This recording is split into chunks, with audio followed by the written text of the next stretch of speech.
It's not that you just don't know the right donors, don't have the right fundraising software, don't understand how to use AI well enough. It's not that. It's because if you are drawn to nonprofit work, you're working inside oppressive systems to change those oppressive systems. And they're designed to exhaust you. They're designed that way to make it so frustrating to change things that you just give up and quit. That's how power stays rooted.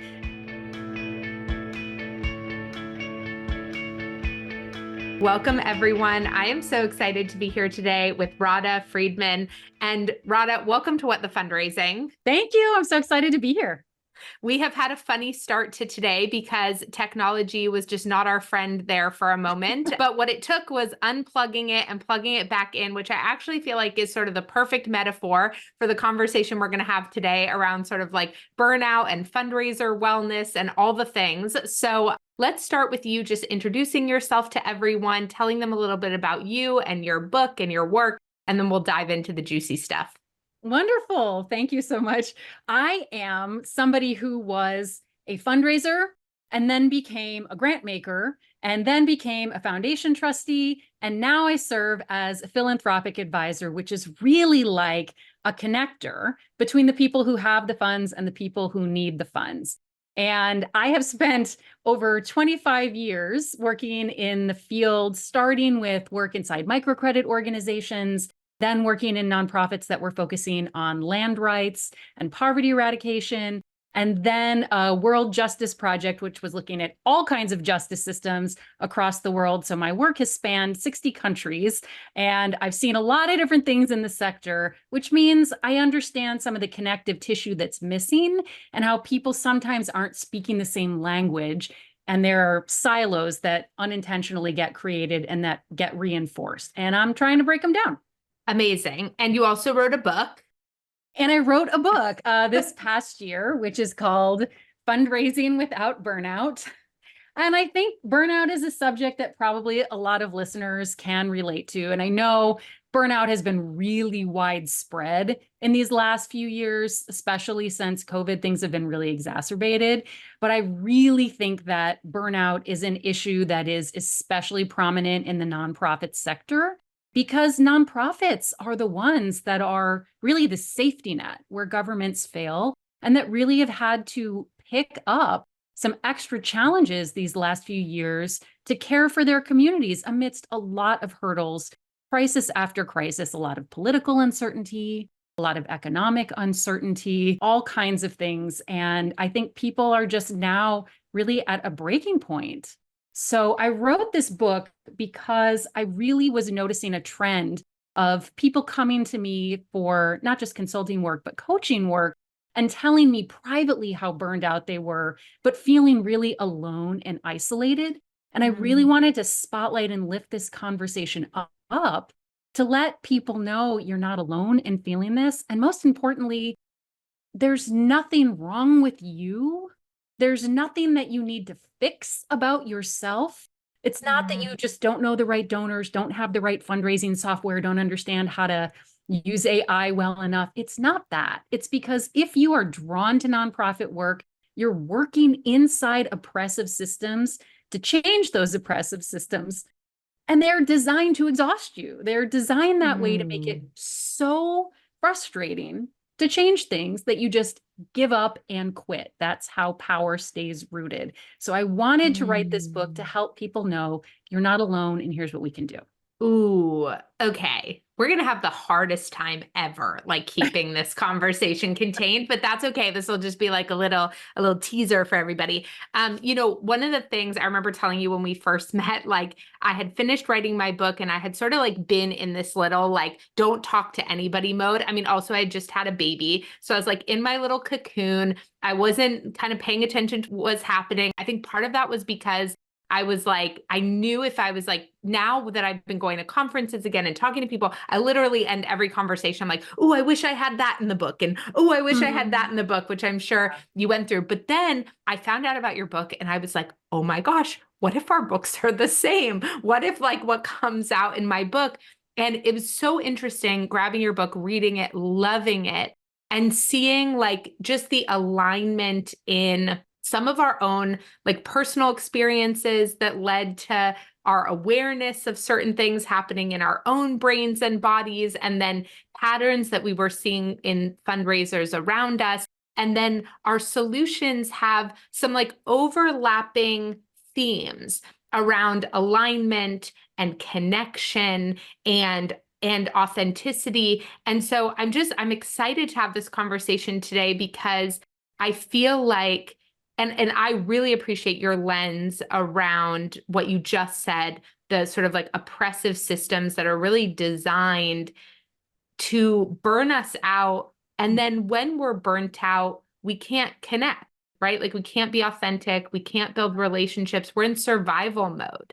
And so like what is available to us in these roles where like our core goal is to connect, and we're inside a system that is designed to disconnect us, like how do we sort of like keep showing up? And so I don't know if you sort of want to start us there with like your orientation to that, but I hear that tension in sort of how you were expressing or sharing about the book too. Yeah, there's so, like you said, there's so much to dig into here. And one of the things that I think I'm bringing into this conversation is my background, also doing a lot of work on gender inside development work, because this is a very gendered profession, right? It historically has been rooted that way because it used to be that women couldn't be employed the same way, right? You couldn't leave the house. Your domain was inside the house with the children. And so the only exception to that was to do charitable work. And so when the 501c3 tax code came to be, so many women entered that profession because it was the only option to get out of the house and to do something to help with the community. And over time, it has just developed more and more. So it's a little bit lopsided, right? And another interesting thing that happens to align with that is that burnout is also gendered. Burnout affects women differently than men. So you've got a higher likelihood and predisposition for that in a sector that is primarily women. And on top of that, we also have pay differences and pay gaps, right? So we see this across industries. Any field that is majority women will be compensated less, and vice versa. Like one example is computer programming, which used to be a field that was considered to be menial work that was mostly done by women. If you saw the movie Hidden Figures, right, this is a perfect example of that. And over time that started to change. And now it's a field that's mostly white men, and it's really prestigious to have as a career and compensated really well. So anyway, what this means is you've got a field where women are more likely to experience these feelings that lead to burnout in a sector that doesn't compensate them as much. So sometimes they have to leave and find another job that actually will compensate them for the work they do, which leaves vacancies for, we're seeing up to 6 months, which then puts the extra burden on the other employees in the organization, which leads them to burnout. And now we've got kind of a vicious cycle. So the book is really chapter by chapter. First of all, how to understand what's happening in your brain and the environment that you're working in, and then takes you through kind of a journey of the different things that you can do to unlearn some of what you've been taught are best practices, but are actually just fake made up rules.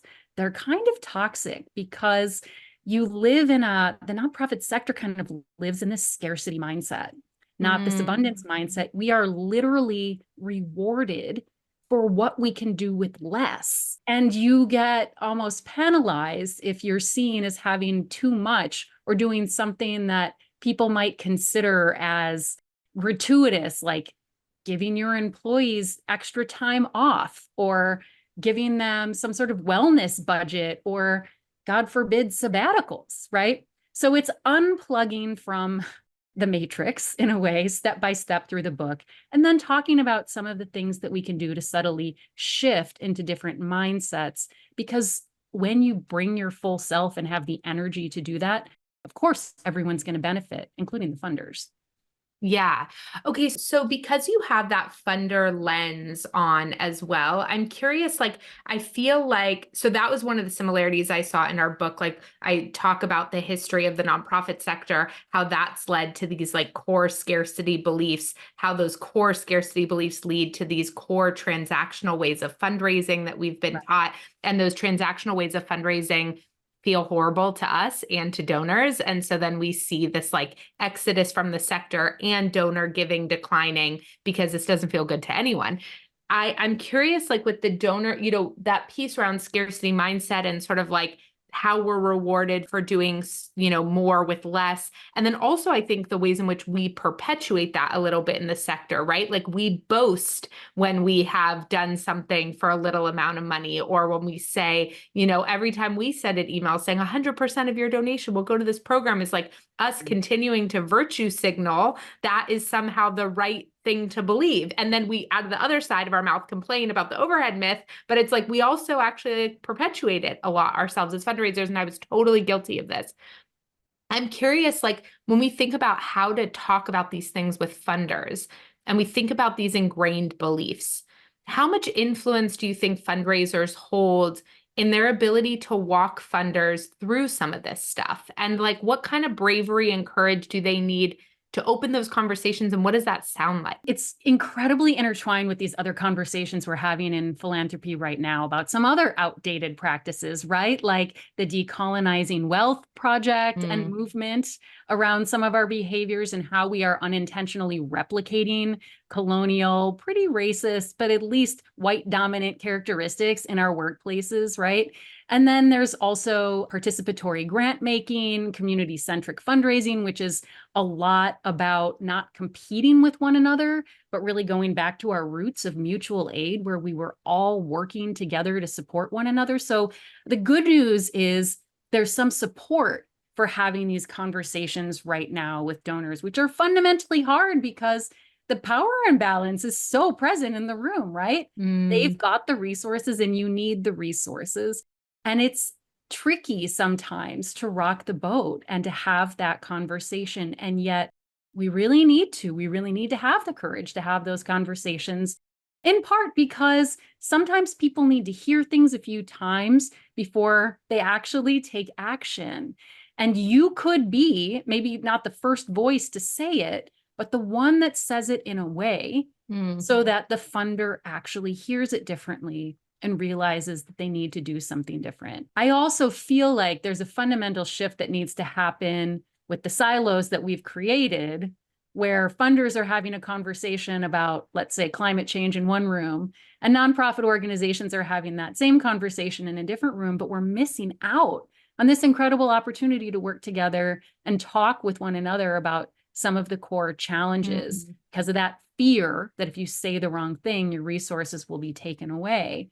And yet none of us are going to succeed unless we have those conversations together. So are there like sound bites or sentences that you, when you're coaching nonprofits or working with them, that help like segue into a conversation like this? Well, it's not exactly a soundbite, but I would say there are some themes that I definitely would raise about where our responses are falling short to this burnout crisis. Because I think people can start to understand, yes, I can see how all of these things would lead to a burnout crisis. I can understand how, especially for folks who are working in any kind of social justice nonprofit, these last few years in particular have been extra hard because literally billions, somewhere near $200 billion were pledged to invest in racial equity.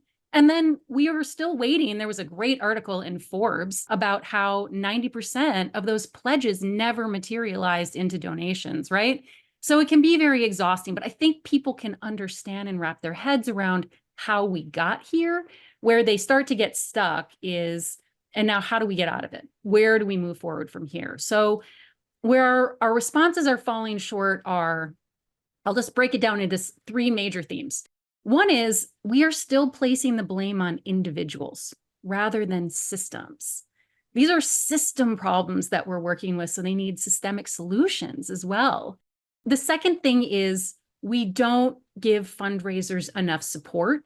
And yet we expect miracles from them. Our expectations of what a fundraiser can and should do are so crazy high. And then the third one is, like I said, we're not talking about this as a sector, including with our donors. So I see a lot of this first piece about blaming the individual with employees or bosses saying, you just need better work-life balance, right? You just need to take a yoga class. You just need a vacation. You just need to lean in, girl. And there's no analysis of the systems that we're working in. That's not going to get us there. So we do need to have a conversation inside our organizations, inside our sectors, with our funders about how all the systems work together. Because if you're working with this scarcity mindset, there's an expectation that you're constantly going to overwork and give more than you're compensated for, which just leads to toxic productivity. And burnout starts with exhaustion, but then what follows are shame and self-doubt about your own capabilities as a fundraiser, including imposter syndrome. And that is one of the strongest predictors of burnout. As to the unrealistic expectations, when there's a lack of investment in some basic fundraising systems, I'm sure you have seen this too in your work. In an unengaged board, you are not setting somebody up for success. It's a team sport. You can't send somebody in there with like no files, no good history about any of the donors that you've talked with, no good systems to track any of this, no team, and a board that doesn't want to do any kind of fundraising. It's a recipe for disaster. So we need to be realistic about the expectations that we're placing on fundraisers. And then the third one is really it's speaking to what you said about the courage to have these conversations, but we need to hold the line on things like asking donors to trust that we know what we're doing, especially for those most proximate leaders, to give unrestricted multi-year giving without a lot of copious reporting. We're still behaving in a really donor-centric way most of the time, and our history of extractive practices just has led to a lot of wealth accumulation and wealth gaps that we're not solving with the way that we're operating now, even though we should be working in partnership to do this together. So I think talking about it at the system level is really key to moving forward. Ooh, okay. I'm going to like dig in there a little bit because I agree with everything you said. And anybody who's watching this on video is like, Mallory, your head's about to fall off because I've been bobbing very enthusiastically over here. But okay, so this piece is so important. And I feel like this was one of the hardest things in the book for me, or for me writing the book, was like this piece around, like, I'm an executive coach by training, you're a coach by training too, right? Like, so much of our orientation is around wanting to, or I'll just speak for myself, right? But like wanting people to understand within the system that they're in where opportunity lies for them to change their experience when they cannot control all of the elements around them, right?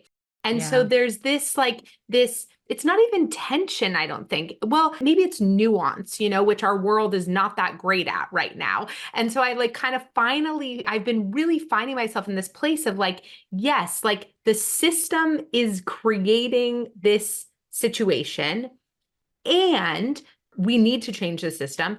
And there are things that you can do as an individual that will not fix a toxic workplace, that will not rewrite scarcity mindset for the entire sector, but will change your daily, weekly, monthly experience in your role to address the way in which chronic stress is showing up in your body and your life.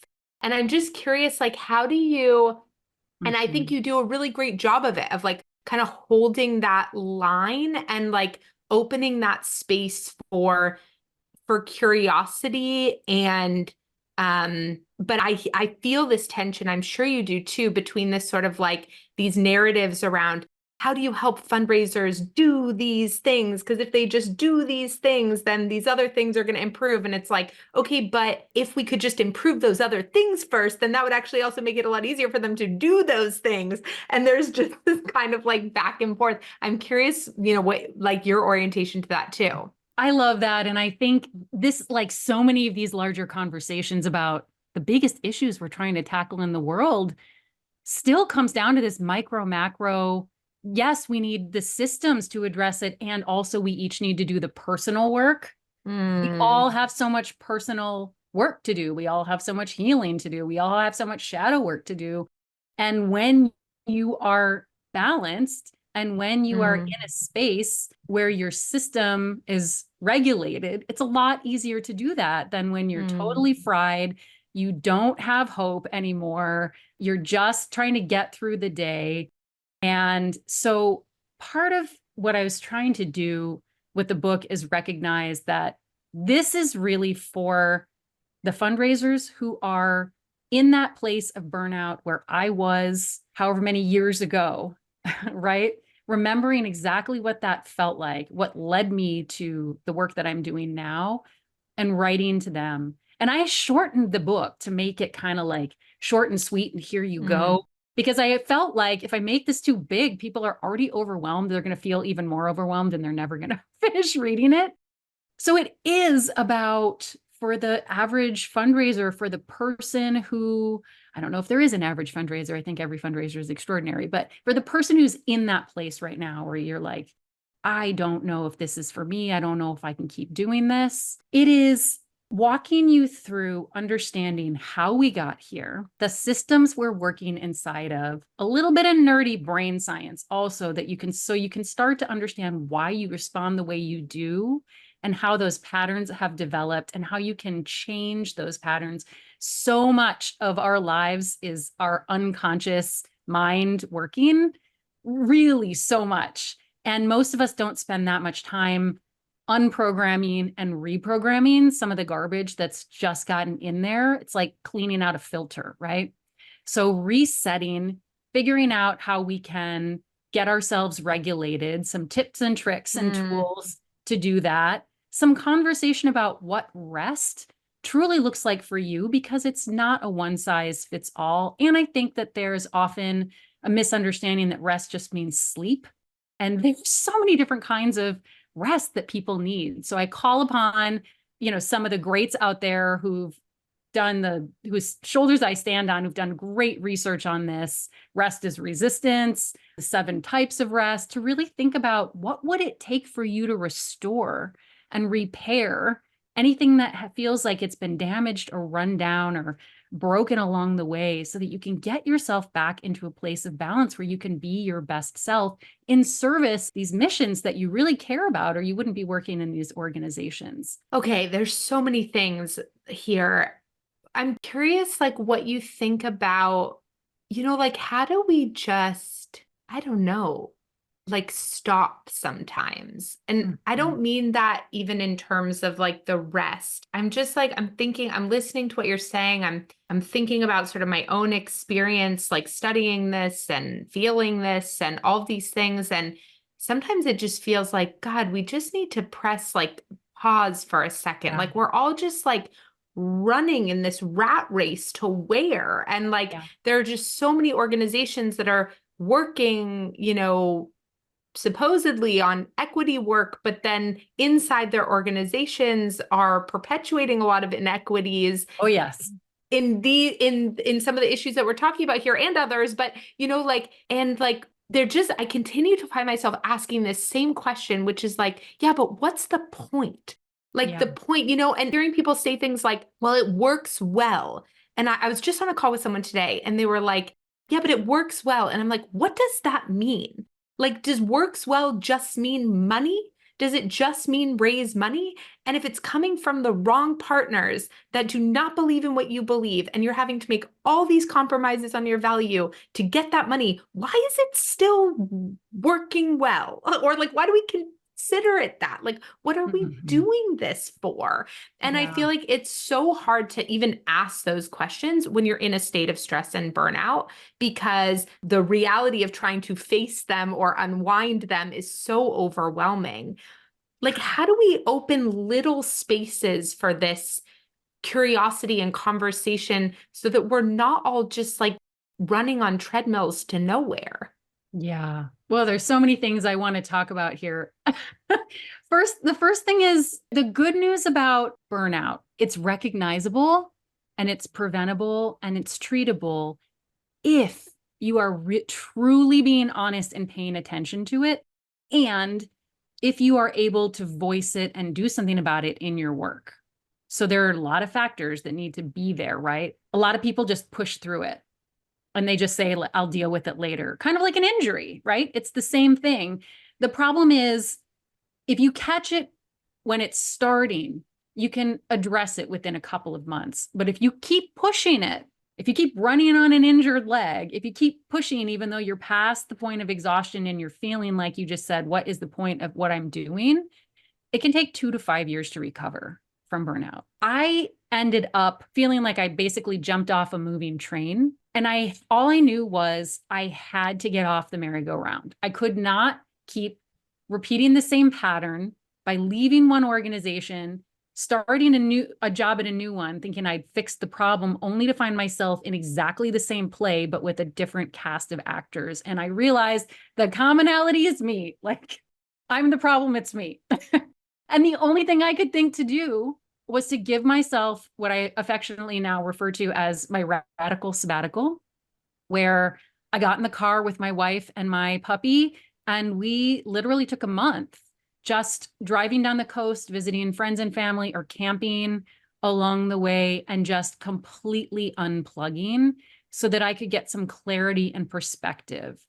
And I feel like I often find myself, as a practice that I learned from that experience, holding conversations with past me and future me. So I think about who I was when I was my most radical version of myself in college, out there protesting the injustice of just about everything every weekend, and how she would look at the work I'm doing now. And then what would 200-year-old wise crone version of me say to myself now?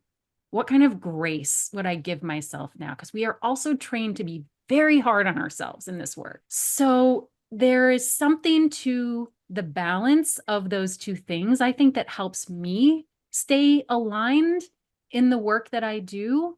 But I will say that as a coach who's worked with a lot of changemaker leaders, both funders and founders, and also fundraisers, there is so much of this work that eats you up from the inside that is about the ethics of what we do. It is not about workload as often. Usually that's a pretty easy problem to solve. We can fix that. It's hard when you have vacancies in your organization that last for a really long time. And there is like constant turnover when it comes to fundraising, right?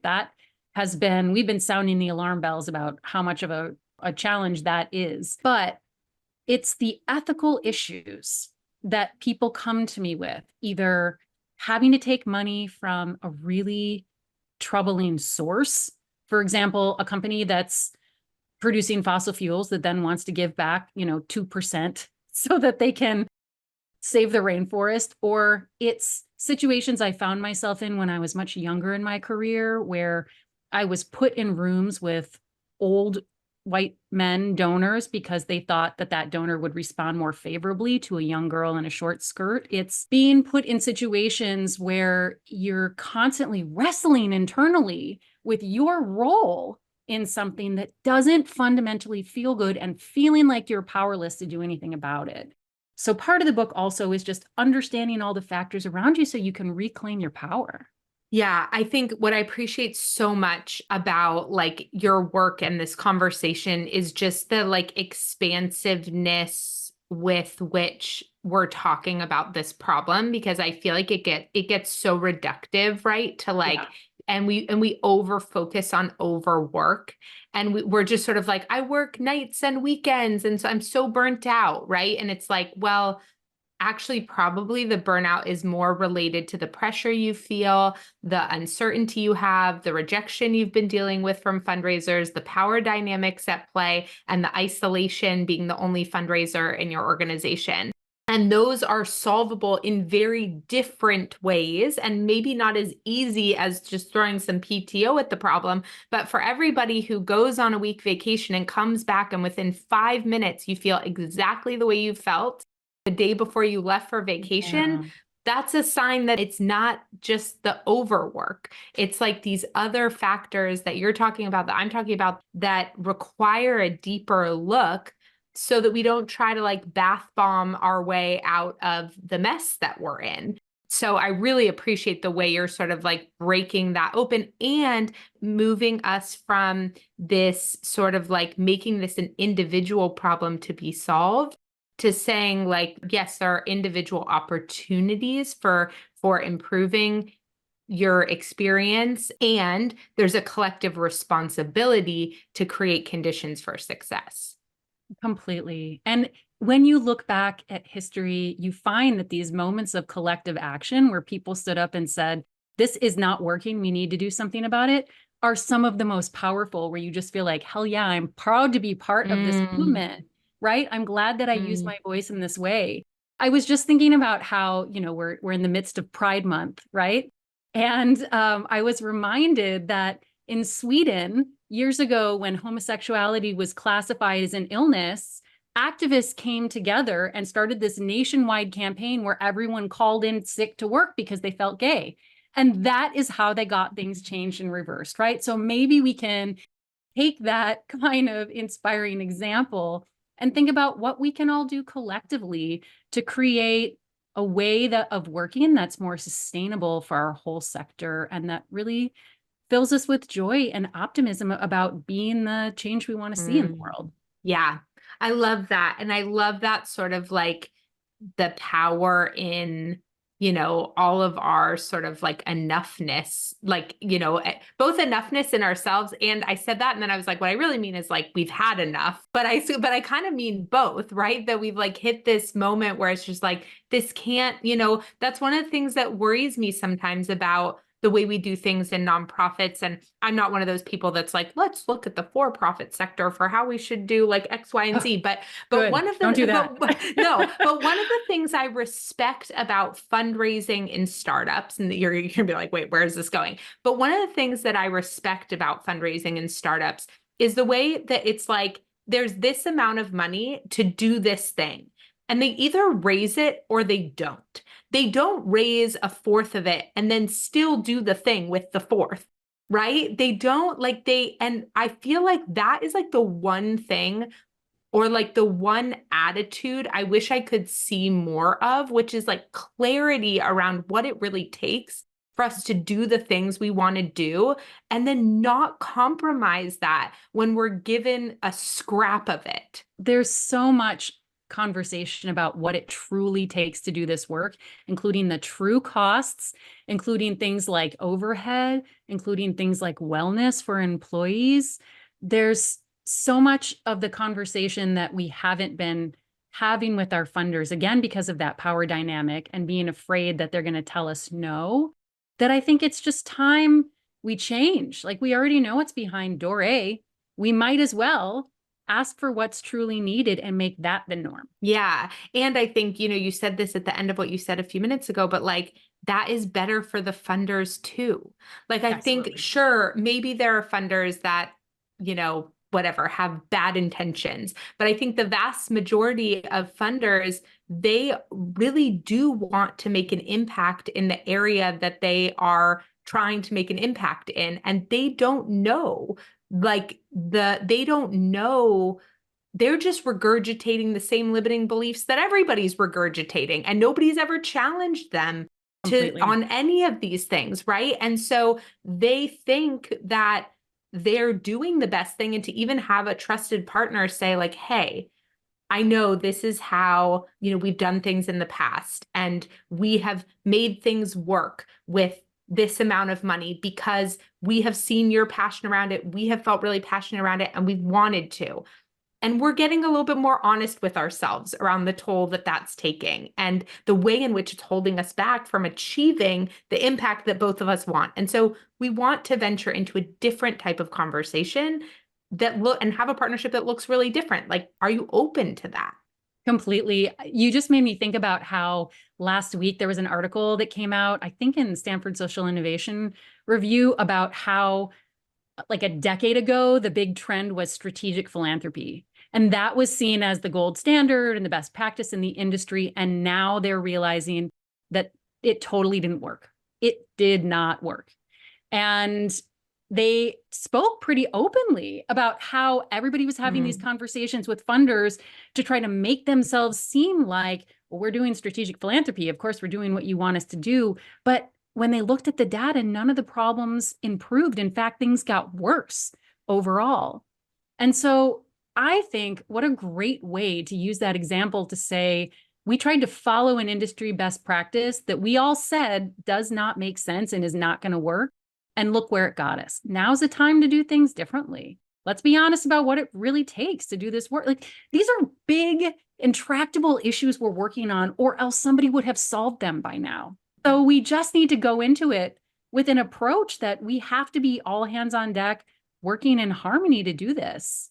It's our future. Yeah. Thank you so, so much for spending this time with me today. We're going to have a part 2 later on because everything you've said has given me like 45 additional ideas. But I will make sure links are below to your work, to the book. And until next time, thank you so much for joining me. Thank you so much for having me. I love this conversation.